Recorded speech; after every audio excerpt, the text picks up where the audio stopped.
अस्सलाम वालेकुम, आप देख रहे हैं मेरा यूट्यूब चैनल। मुझे कहते हैं आमना जुंजा। मेरे साथ मौजूद है सोनिया मलिक और आज हम बात करने जा रहे हैं पीपल्स पार्टी पे। पीपल्स पार्टी ने आज हुकूमत को धमकी दी है कि वो अपोजिशन बेंचेस पर जाकर बैठ जाएंगे अगर बजट में उनके तहफ़्फ़ुज़ात दूर ना किए गए, उनके जो मुतालबात हैं फ़ंड्स के हवाले से वो पूरे ना किए गए। पहले तो मैं ये ख़बर सामने आई थी कि पीपल्स पार्टी और नून लीग जो है वो दोनों मिलकर बजट बनाएंगे और इस पे मुलाकातें भी हुई है, डिस्कशन भी हुए हैं। लेकिन वैसे ही जैसे हर साल होता है कि पीपल्स पार्टी हुकूमत की इत्तेहादी होने की वजह से बजट में कहती है कि हम साथ हैं, लेकिन उसके बाद जब फ़ंड्स की तकसीम की बारी आती है तो सिंध को लेकर वावेला मचाते हैं। तो इस बार भी पीपल्स पार्टी ने यही कुछ किया है और पीपल्स पार्टी ने ना सिर्फ हुकूमत को धमकी दी है बल्कि आज सुबह राजा परवेज़ अशरफ और असद कैसर की मुलाकात भी हुई है और पीटीआई की जानिब से पीपल्स पार्टी को ऑफ़र की गई है कि इस बजट को मंजूर ना किया जाए बल्कि पीटीआई का साथ दें, क्योंकि ज़ाहिर सी बात है पीपल्स पार्टी भी इस वक्त जो है वो सरकारी मुलाजमीन को लेकर, सिंध के फ़ंड्स को लेकर काफ़ी शोर शराबा कर यार पार्लिमानी मीटिंग भी हुई है। सोनिया मेरे साथ मौजूद है। सोनिया से जानते हैं पीपल्स पार्टी हमेशा ये मुनाफकत करती है। सोनिया कैसे देखती हैं इसे? आप पीपल्स पार्टी पे गहरी नज़र रखती हैं, तो क्या आप उन्हें समझाती भी नहीं है कि ये चीज़ पुरानी हो गई है, थोड़ी सी चीज़ें चेंज करें? थैंक यू आमना। अच्छा आमना, आप मेरे साथ ये सेकंड बजट है जो कवर कर रहे हैं, मे बी इससे पहले भी आप कवर करती रहे। तो इसमें आपने पीपल्स पार्टी का हमेशा से देखा जब बजट आने वाला होता है वो किसी न किसी मुद्दे को उठा के तो वो मतलब कह सकते हैं कि ब्लैकमेल करती है हुकूमत को। अब चूँकि आपको भी पता है कि जब बिलावल भुट्टो से ये सवाल किया गया था कि भाई आप, क्योंकि उनकी पीएम के साथ मुलाकात थी और ये खबरें आ रही थी कि पीएम की मुलाकात में उन्होंने बजट को डिस्कस किया है, तो उसके बाद जब उनसे सवाल किया गया कि क्या इस बार बजट में पीपल्स पार्टी का कोई बायकॉट करने वाला सीन है या इस बार मामलात हल होंगे, तो उस पर उन्होंने कहा था कि इंशाल्लाह इस बार पीपल्स पार्टी और हुकूमत मिल के बजट बनाएंगी। ठीक है, आपके चेयरमैन इतने पुरउम्मीदी से बता रहे हैं कि इस बार हम मिल के बजट बनाएंगे। जब बजट पेश हो जाता है उसमें आपके तहफ़्फ़ुज़ात निकलना शुरू हो जाते हैं तो ये बात समझ में नहीं आती। और दूसरी जानिब आपने बताया है कि राजा परवेज़ अशरफ की भी मुलाकात हुई है पीटीआई के साथ। और आपको याद हो तो आप ना पिछली मरतबा भी इसी तरह की खबरें थी, मुलाकातें मतलब बैकडोर पे बोला जा रहा था कि जारी हैं। आज तो मतलब इन्होंने खुद बोला कि मुलाकात, लेकिन यहाँ पर एक चीज़ सोचने वाली है। जब मैंने उनसे ये सवाल किया कि आपकी आज मुलाकात हुई है तो उसमें उनकी जानिब से कहा गया कि आप बजट का बायकॉट करें, जिस पे उन्होंने फ़ौरन बोला कि नहीं बजट पे बायकॉट वाला कोई बात नहीं हुई। हाँ, हम उनके इत्तेहादी हैं, हमें तहफ़्फ़ुज़ात हैं तो हम अपने तहफ़्फ़ुज़ात को क्लियर करेंगे, डिस्कस करेंगे हुकूमत के साथ। हाँ, लेकिन उन्होंने बजट के उस पर फ़ौरन कह दिया कि नहीं ऐसी कोई बात नहीं हुई, वो तो हमारे इत्तेहादी हैं। तो मतलब आप खुद ही देखें कि वो एक तरफ से ये भी सिग्नल दे रही है कि वो बायकॉट नहीं करेंगे, दूसरी तरफ से वो ये धमकी भी लगा रहे हैं कि हम बायकॉट कर सकते हैं। तो मतलब ये मुझे पीपल्स पार्टी की चीज़ समझ नहीं आ रही कि मतलब एक्चुअली वो चाहते क्या हैं।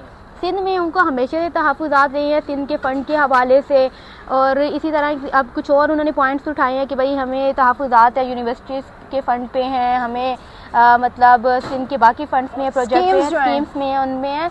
तो या तो फिर आप बायकॉट वाले पेज पे खड़े हो या तो फिर आप कहें कि हमने वो जो एक सो कॉल्ड एक लाइन जो स्टेटमेंट कहते हैं कि पाकिस्तान के वसी तर मफाद में हम ये करने वाले हैं, या तो फिर आप ये कहें कि हम पाकिस्तान के वसी तर मफाद में हम बायकॉट नहीं करेंगे लेकिन हम अपने तहफ़्फ़ुज़ात पेश करेंगे। कुछ तो आप क्लियर करके आप लाएँ ना। मतलब ये चीज़ नहीं होती कि आप बायकॉट करें, वो ब्लैकमेल भी करें और उनको कहें कि हम ये कर देंगे वो कर देंगे। भाई हमें भी पता है, आपको भी पता है बजट सोनिया, अब आपको पता है कि फिलहाल में इतने अरसे से पीपल्स पार्टी के साथ मिलकर नून लीग जो है हुकूमत बना रही है, अपनी चला रही है, तो मुझे लगता है कि वो भी यूज्ड टू हो गए हैं कि पीपल्स पार्टी ये ड्रामा करती है अपने वोटर्स की वजह से, मीडिया की वजह से।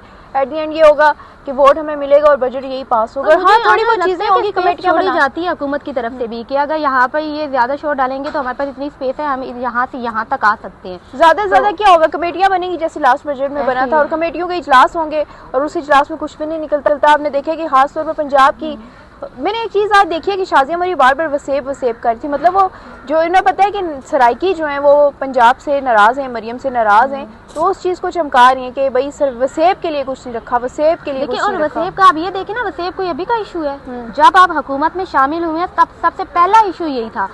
उस वक्त से लेके ये दूसरा बजट पेश हो रहा है, अभी भी आपके वो इशू क्लियर नहीं हुए, तो अभी आप दोबारा तो वो मुद्दा उठा के आ गए हैं। आप तो फिर इत्तेहादी ना बने, अगर इत्तेहादी बने हैं तो फिर आप बर्दाश्त करें। ऐसे ही है कि आप इत्तेहादी ना बनते और इत्तेहादी बने तो आप बर्दाश्त करें। और पीपल्स पार्टी हमेशा यही करती है कि फ़ंड के नाम पर वो इसी तरह हुकूमत को तड़ियाँ दिखाती है कि हम अपोजिशन बेंचेस में जाकर बैठेंगे। लेकिन पीपल्स पार्टी से हम भी ये सवाल करते हैं कि अगर आप में इतनी हिम्मत है कि आप अपोजिशन बेंचेस पे बैठ सकते हैं तो आप बैठ के दिखाएंगे। आप बजट में अगर सिंध को कुछ भी ना मिले फिर भी आप में हिम्मत नहीं होगी कि आप जाकर अपोजिशन बेंचेस पर बैठें, क्योंकि जिन्होंने हुकूमत बनाई है वो इस तरह आराम से हुकूमत को टूटने नहीं देंगे। और जिन्होंने आपको साथ बिठाया, क्योंकि उस वक्त बिलावल भुट्टो की बड़ी ख्वाहिश थी कि हम जो है वो हुकूमत के साथ ना बैठे। ये तो आप कह रहे हैं कि वसीतर मफाद में हमने हुकूमत को कंधा दिया है, लेकिन ये कंधा क्यों दिया है, किसके मफाद में दिया है, ये सारे अच्छी तरह जानते हैं। वरना तो आपकी ख्वाहिश ये थी कि आप पीटीआई के साथ बैठें और पीटीआई के साथ मिलकर हुकूमत बनाएं या जैसे तैसे करके, बल्कि आप हुकूमत में नहीं बैठना चाह रहे थे। अपोजिशन बेंचेस आपको मंजूर थे लेकिन इस गवर्नमेंट की इत्तेहादी नहीं बनना चाह रही थी। और अब वही मजबूरियाँ हैं आपकी, आप बार बार ब्लैकमेल करते हैं, सारा कुछ होता है। तो पंजाब में हमने देख लिया कि पंजाब की कमेटियां जो हैं पीपल्स पार्टी के साथ क्या सलूक करती हैं। पंजाब की ब्यूरोक्रेसी तक पीपल्स पार्टी के सीनियर रहनुमाओं को तड़ियाँ दिखाती है। फिर और हम देख सकते हैं कि और पीपल्स पार्टी की क्या औकात रह जाती है पंजाब में। तो पंजाब के को लेकर या वसेब को लेकर जितने भी इनके तहफ़्फ़ुज़ात हैं या सिंध को लेकर, तो उनके वोटर से मैं यही कहूँगी कि ये सिर्फ आप लोग को थपकियाँ दी जा रही हैं। होना पीपल्स पार्टी से कुछ भी नहीं है, वही चीज़ें होंगी, थोड़ी थोड़ी चीज़ें जो है बढ़ा दी जाएंगी, कुछ हद तक जो है वो फंड्स बढ़ाकर पीपल्स पार्टी खामोश हो जाएगी जैसे हमेशा से होता है। और ये बजट आराम से पास करा लिया जाएगा। और पीपल्स पार्टी ने अगर किया भी तो अलामती वॉकआउट वक्ती होगा, वरना उसके बाद जो है वो जैसे लास्ट टाइम हमने देखा था अलामती शिरकत किया और फिर बजट पास भी कराया था, तो इस बार भी यही होगा। अच्छा आमना, यहाँ पर आपने पीटीआई की बात की कि बिलावल पहले चाहते थे कि पीटीआई, लेकिन यहाँ पर ना अभी सिनेरियो चेंज हो गया है। आपको पता है अब पीपल्स पार्टी अभी आपको पता है सदर साहब ने भी कहा कि अगले जो वज़ीर आज़म है वो बिलावल भुट्टो जरदारी हैं, और इनके सब लोग यही कहते हैं। और अब सिनेरियो ये है कि पीपल्स पार्टी को अब नून लीग से कोई खतरा नहीं है, क्योंकि उनके साथ तो एक चीज़ मैनेज है। अब उनको पीटीआई से खतरा है, क्योंकि वो पीटीआई अब वो टाइम नहीं है कि पीपल्स पार्टी पीटीआई के साथ शामिल होगी या पीटीआई के साथ मिलकर आगे चलेगी, क्योंकि उनको अब जो खतरा है वो सिर्फ पीटीआई के साथ है।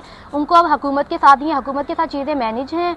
और ज़ाहिर बात है अगली बारी जो बताई गई है फार्मूले के तहत, तो उसके तहत अगर देखा जाए तो बिलावल भुट्टो कभी भी नहीं चाहेंगे या पार्टी कभी भी नहीं चाहेगी कि वो आप पीटीआई के साथ इत्तेहाद करें या पीटीआई के साथ मिलकर चलें। ये एक छोटी सी फॉर्मेलिटी थी जो पूरी की है, जो मुलाकातें हुई हैं, ये एक छोटी सी फॉर्मेलिटी थी। अब ऐसा सिनेरियो नहीं है। गवर्नमेंट को प्रेशराइज करने के लिए उन्होंने ये कहा है कि देखें अगर आप हमारी बात नहीं मानते तो हम जो पीटीआई के साथ हमारे ऑफर्स आ रही हैं हमें, या हम उनके साथ बातचीत करें तो हमारा रुख उस तरफ भी जा सकता है।